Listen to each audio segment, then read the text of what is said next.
Hi again. I decided to make a quick little video on what you should focus on for your first raid and marathon. If you were lucky enough to get a key for the closed alpha on April 23rd, I have some quick tips and tricks to get you set up on a good path for progression. My short disclaimer for this is I am not to be held responsible for any of you that might end up getting shit on because of my advice.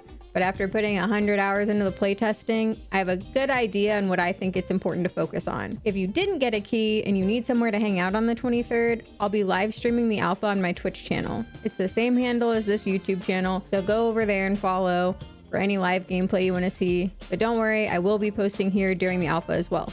Okay, let's get into it. Open the game and bask in the excitement of a UI that you don't understand. I'm going to try to quickly walk you through each section and mentally prepare you for where to find stuff quickly. Obviously, adjust any settings that you'd like to make by navigating to the cogwheel on the bottom right. During playtesting, it was kind of hit or miss if rebinding the keys worked, but I'm hoping they have that dialed in for the closed alpha. Now from the main menu, let's look at the runners tab because first we need to figure out who the heck we want to play. Here's a quick overview of each of the 4 runners that are going to be available during the closed alpha.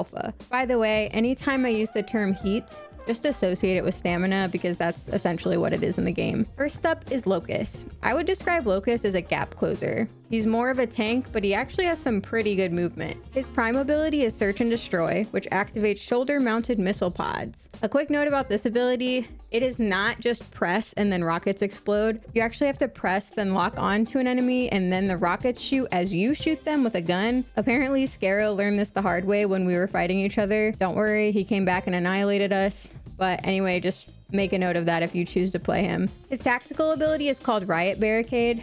This activates an energy barricade, aka a little baby shield, that blocks incoming damage and drains tactical energy over time. If this baby shield takes any damage, it drains additional energy. His first trait is called Thruster, and you activate this while airborne to fire boosters that'll thrust you in whichever direction you're moving. And his second trait is called Tactical Sprint, and if you double press your sprint, you move faster at the cost of spending additional heat. Locust was the OP runner during the last playtest. Also, Lupo kept saying that you should use Tac Sprint with the baby shield out, and I don't know why, but it's Lupo, so maybe try that and let me know how it goes. All right, second up is my personal favorite runner, Glitch. She also has great movement, but instead of forward, backward, side to side, she's better for vertical movement and really just being fast in general. Her prime ability is called Amplify. It overcharges her movement system and reduces heat buildup of any movement abilities.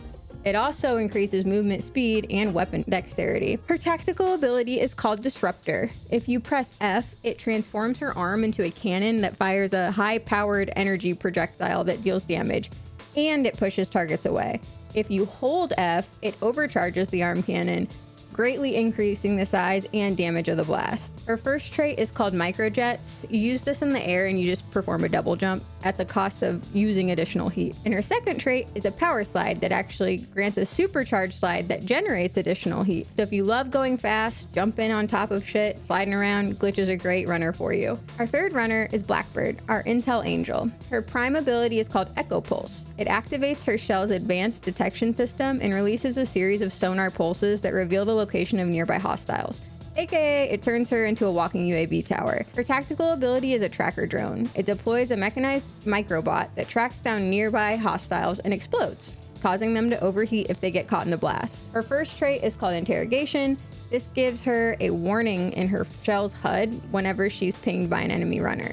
Additionally, performing a finisher on a downed runner will ping the rest of the crew for her. Her second trait is called Stalker Protocol. After breaking a combatant's shields, they leave a lingering holographic trail for a short time, kind of like a little bit of a blood trail. So if you like being a cutie little bloodhound, she's a great runner for you. The fourth runner is Daddy Void. Void's prime ability is called Smokescreen, and it throws a smoke disc that emits a line of smoke fields in front of him. This disrupts the optics of anyone that steps inside. His tactical ability is Active Camo. This activates his shell's camouflage systems, making you like Harry Potter when he puts that damn cloak on. Performing offensive actions, taking damage, and using abilities or consumables will disrupt this, so use it wisely. His first trait is called Shadow Dive. It's activated while airborne to slam a smoke disc into the ground, deploying a smoke field. And his second trait is called Shroud. His shell automatically activates camouflage systems when entering any smoke field, making him invisible. This even persists for a short time after leaving the smoke field.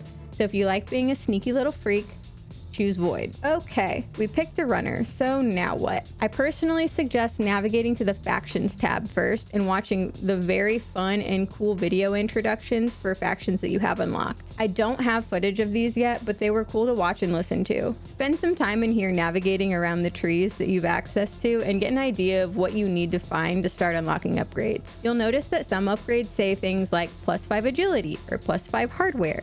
So I want to quickly go over what all of those base stats even mean. You can find your base stats by going to the loadout tab from the main menu and clicking on the runner tab up top and then looking underneath your runner. There's a set of 8 symbols underneath. I'm going to go over what these are from left to right. The first is self-repair speed, which increases the rate at which you recover health and shields. The second is agility, which increases your movement speed and jump height. The third is heat capacity, which increases the number of movement actions such as sprinting or sliding that you can perform before overheating. The fourth is hardware, which reduces the duration of status effects applied to you that affect your runner's physical chassis. I think I'm saying that word right, which would be immobilize, overheat, or toxin. The fifth is firewall, which reduces the duration of status effects applied to you that degrade your runner's electronic systems, aka EMP or hack. The sixth is the finisher siphon. This increases the amount of shields regained after you perform a finisher on a downed runner. The seventh is loot speed. This increases how quickly items are revealed when you're looting containers. The last one is revive speed, which increases how quickly you can revive downed allies or use self-res consumables. Hopefully that overview helps give you a better idea of what you want to focus on first. It'll also help give you an idea on what some of the consumables assist you with. For example, OS Reboot is a consumable that temporarily maximizes your firewall stat and removes any EMP or hack status. If you have EMP or hack, your abilities are disabled for a short amount of time. But if you have an OS Reboot, you can consume it and be back in action. Another consumable that acts this way is a mechanics kit. These remove hazardous mechanical status effects like immobilize, overheat, and toxin. And they do this by maximizing your hardware stat for a short duration. Those status effects will make you slower, not just in movement, but in what you do. Healing takes way longer if you have this status. So mechanics kits are actually pretty useful. Throwback to Blackbird's tracker drone that can explode and cause overheat, this consumable would help with that. Another note on this, for full transparency, I mixed those two consumables up a lot, so please don't yell at me if I got any of that wrong. The point is, those two consumables are nice for status effects. As far as which ones, good luck. Hopefully I got it right. There are other consumables in the game as well, but I am getting sidetracked. For your first day, my biggest suggestion is to focus on your first upgrade for vault space. This node's found in the Cyber Acme upgrade tree on the top left. The first upgrade requires 12 microprocessors, unless they change that between builds. And if you hover over the material in the tree, it'll actually tell you what compounds you can find them in. You're gonna wanna focus looting those compounds first to get the stash upgrade mats. Trust me, vault space is life. While you're messing around with factions, go ahead and accept your first priority contract. I can't remember if it forces Cyber Acme for the first contract or not, but just grab whatever you can. It should be contracts for perimeter, which is exactly where we need to go for those beautiful little microprocessors. Side note on this, I go material crazy. I'm not exaggerating. I pick up every single possible material that I can because I just want to prep for upgrades. Honestly, I could talk about upgrades and faction stuff for forever. So if you guys end up wanting a video on that, just let me know in the comments. Okay, back to it. I will pass up valuables and valuable consumables constantly just to get materials, unless they're purple materials. I repeat, do not worry about purple mats right now. They take up way too much space in your vault and backpack, and you won't need them for upgrades for a while. That's literally the only time I'm ever going to tell you to just pass up an upgrade material. Just in case you are an upgrade Andy like me, I'm going to go ahead and tell you what I do not discard in place of materials so I don't risk you dumping stuff that's really good to have early on. The first is shield implants, because you're just going to want to have at least a few shield implants as backup in case you die. Running around with no shield sucks, so if you find these, just keep them. Runner implants. Again, having backups for these is really nice, so you can at least have a few raids to be geared for.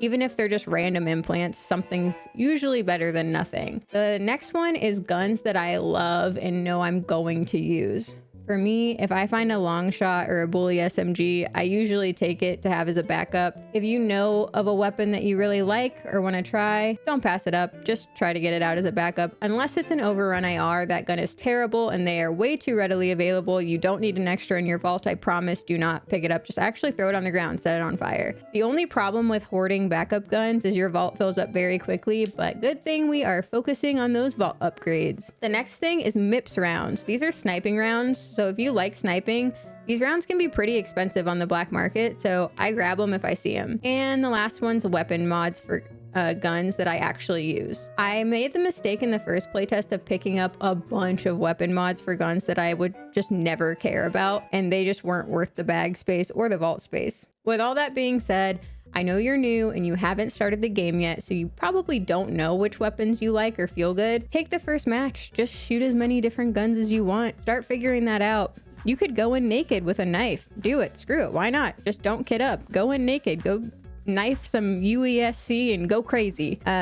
Honestly, you're not really losing anything by doing that. Also, this hyperfixation I have on materials isn't going to be for everyone. You'll soon find what you have the hardest time with in this. You'll naturally just start focusing on it. I personally just had a hell of a time finding certain mats for upgrades during the playtest, and now I can't stop thinking about them. Okay, so now that we've looked at what runner you want to play, the factions, upgrade trees, and you have a contract selected, let's build our kit. Right now, you don't have any implants or anything really, so that makes it pretty easy. Equip that silly little overrun AR they're probably going to shove onto you, and navigate to the black market tab on the right. This is where you buy your meds, consumables, ammo, and eventually other stuff. Right now, I would just make sure that you have 5 patch kits, or 10 if you're a bullet magnet, 10 shield recharges, 1 mechanics kit, and 1 OS reboot, and an extra stack of ammo for whatever gun you have. You can tell what kind of ammo each gun uses, by the way, by hovering over the gun. Okay, we've done it. We have built a kit and we are ready to run. Now let's get to some tips on where you're gonna be wanting to loot in your first raid. Your contracts are likely gonna be on perimeter, but you don't have to do it if you don't feel like it, unless they've changed it and they lock you to perimeter first, but I doubt they'd do that. If you do though, I suggest you go loot the compounds that have microprocessors. Going off of memory, it's north and south perimeter relay. I'm not 100%, I'm just 99%. But you can just hover over the material again in the upgrade tree and double check. We didn't get any footage of perimeter, so again, I'm going off memory, but I'm pretty sure there's a good amount of weapon lockers in station. Be careful though going through here because it's a tight fighting area and you can kind of get trapped sometimes. If you're planning on running Dire Marsh, go check out field maintenance. There's a bunch of weapon lockers there. And again, pick up as many mats, except for purples, as you can from anywhere that you loot really, because you're going to need them. All right, more on loot. I'm gonna preface this by saying that you should not overlook the dead UESC boxes that fall after you kill them. Just because they're basic little dork bots, that doesn't mean that they're just basic loot. Sometimes they randomly have really good treasures on them for literally no reason. So loot everything. If they change this from the last build I played, I will cry because I really like the idea of finding a treasure on basic enemies. It just makes it kind of more exciting. Okay, let's talk about keys. There are locked box keys and locked room keys. Locked box keys can be found all over each map and can unlock locked boxes on either map. You can use these for any locked box on any compound as well. So if you find a locked key in field maintenance, but you can't find the box for it or someone already got to it, you can take that key to a different compound with a locked box and open the one there. As far as I know, each compound has a box, at least from what I remember seeing. Some are just pretty hidden. So if you find one and you're worried because you didn't find a box that raid, just take it out and bring it to the next raid and go find one then. Now, locked room keys are way harder to find. I basically never find them. But when you do find them, they don't open anything on the map that you found them on. They're always on the opposite map for some reason. This was when we only played 2 maps, so I don't know what the heck that system's gonna look like when they add maps other than Dire Marsh and Perimeter. So if you find a locked room key in the closed alpha, try to get out so you can go to the map that it's actually on and open it. If you aren't having great luck with keys, go look for flare rooms. I talked about this in my last video, but random compounds on each map have these red flares on a corner of the building sometimes, and that means that there's just a really good loot room nearby. The loot's not as good as a locked room, but it's definitely above average. So try to look for these flares as often as possible. The loot bags in those rooms also look different. I'll link a screenshot or something here. Those are the safest ways to get some loot quickly.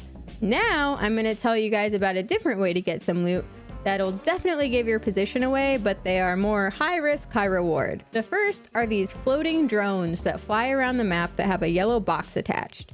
Shoot the box down if you see the drone and go loot the box and see if there's any treasure. The second way to get some loot is what one of the Bungie devs, Brian, calls ringing the dinner bell. Some compounds will have a random platform with a device that you can interact with. If you interact with it, it gives a loud audio cue across the map to let everyone know it's dinner time.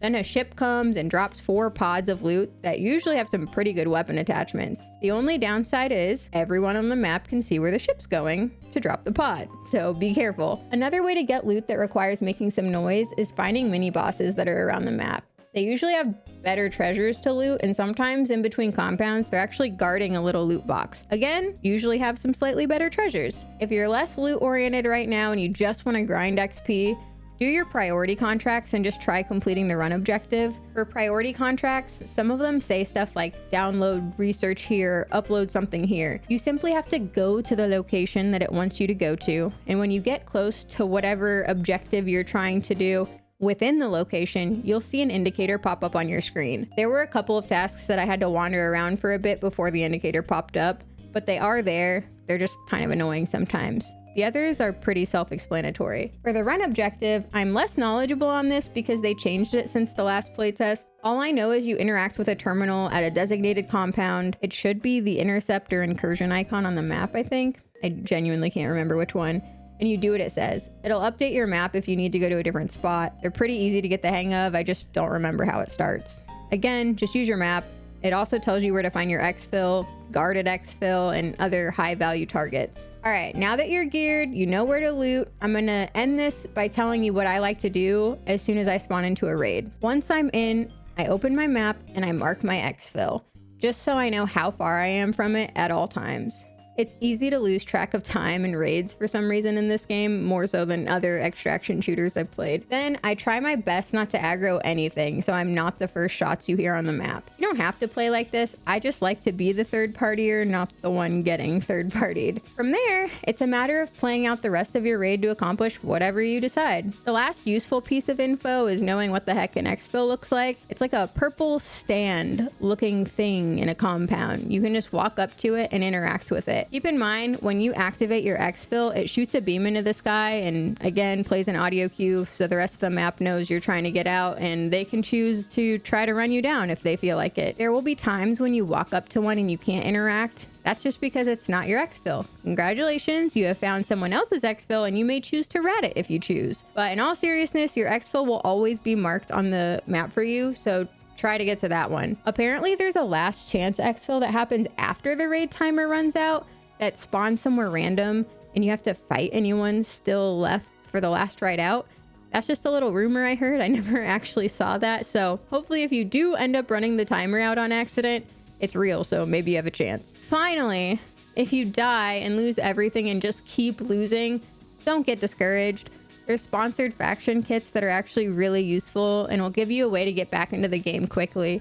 They usually have everything you need, so don't stress about not being able to play or afford more gear to go in. They make it pretty new player friendly, thank God. So just try to go have fun. Okay, my ADHD meds wore off a long time ago and I need to stop scripting and get some food. But as usual, please leave any questions on the video in the comments. This is now my 3rd scripted video ever, and you guys are still encouraging me to make these, so I'm gonna continue to do so if they're helpful. If you did enjoy the video or find it helpful, please consider subbing to the channel to see more content. I have a crazy end of the year goal to try to hit 50k subs, and every sub counts. Thank you guys so much for interacting with these videos too and being so encouraging. I cannot tell you how much I appreciate it.